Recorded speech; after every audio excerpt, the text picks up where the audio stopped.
নমস্কার সবাইকে, আমি পর্ণা। আজ আমি একটা অন্যরকম কলকা দেখাবো তোমাদের। এটা একটা স্লিভলেস ব্লাউজের ওপর করা কলকা। আমরা আমাদের প্রকৃতিতে যা কিছু দেখি, ঘরবাড়ি, নদীনালা, গাছপালা, সব কিছু নিয়েই আমাদের পরিবেশ। আজ আমি আমাদের এই পরিবেশের অঙ্গগুলোকেই কলকার আর্ট ফর্মে ব্লাউজের ওপর কীভাবে ফুটিয়ে তুললাম সেটাই তোমাদের সঙ্গে শেয়ার করব।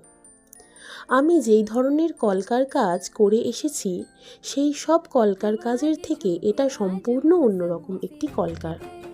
পুরো কলকাটাই ফ্রি হ্যান্ডওয়ার্ক, কোনো রকমভাবেই আগে থেকে ব্লাউজে কোনো স্কেচ করা ছিল না। এটা আমার প্রথম কাজ, এই ধরনের কাজ এটা আমার এই প্রথমবার। কেমন লাগলো এই কাজটা অবশ্যই আমাকে কমেন্ট করে জানিও। ভালো লাগলে লাইক, কমেন্ট, শেয়ার করে দিও। আমার চ্যানেলটাকে সাবস্ক্রাইব করে দিও। ধন্যবাদ সকলকে।